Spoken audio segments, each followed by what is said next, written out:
Siya na to si Henry ay Mayor Naik TV.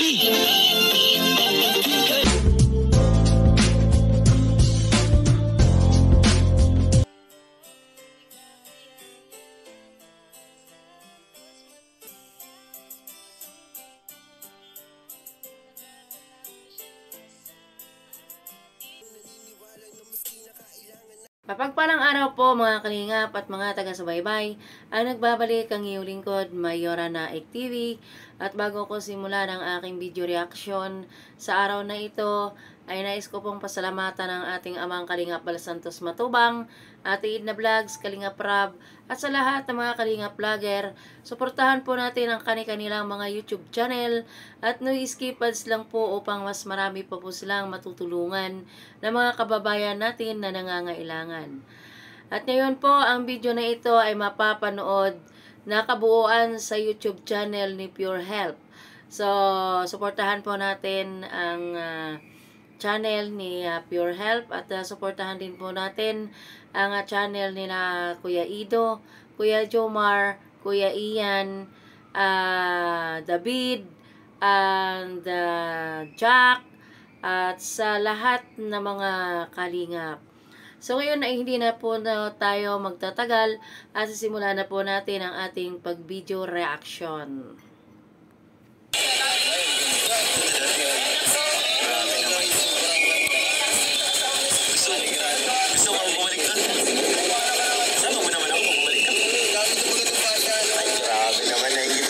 Ayan, ang video na ito ay kung saan tinatanong ni Pure Health itong si Kalingap Ido ang kinakamusta niya yung kanyang pagpunta dito sa Hong Kong at hindi sukat akalain ni Kuya Ido na ganon kaganda ang Hong Kong at ganon kainit ang pagtanggap ng mga kababayan nating mga OFW dito sa Hong Kong.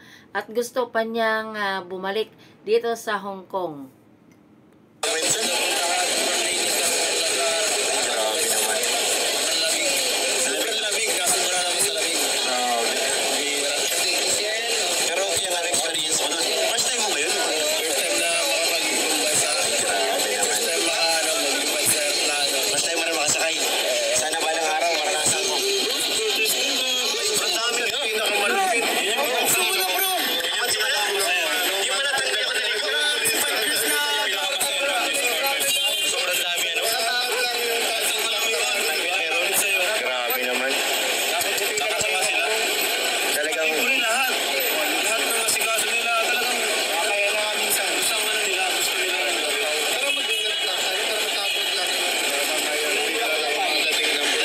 At yan mga kalingap ay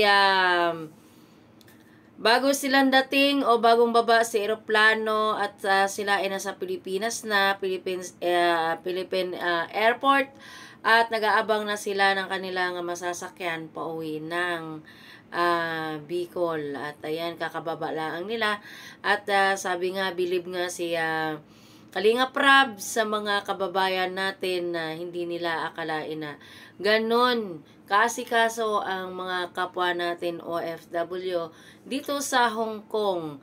At ayan, nakikita natin ito nga si Kalingap Rab na hindi din niya akalain na ganon ang nandito sa Hong Kong. Kasi kahit saan ka magpunta dito ay marami talagang mga wifi, pag gusto ka at saka only wifi dito sa bansang Hong Kong.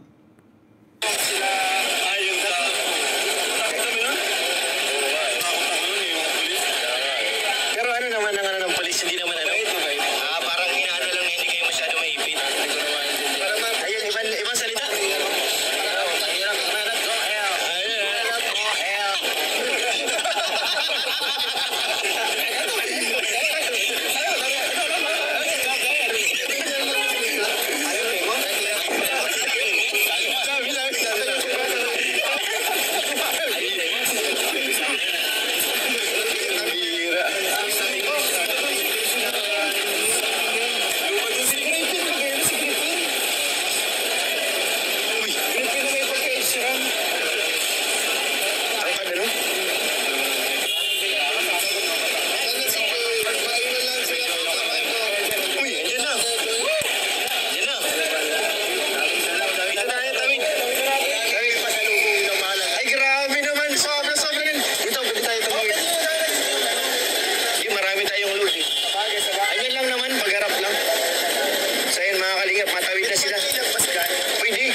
Ay, kung nakikita ninyo dyan, yung ano na yan, yung stripe bag na kulay pula na nasa trolley, ay yun po lahat ay mga pasalubong po yan.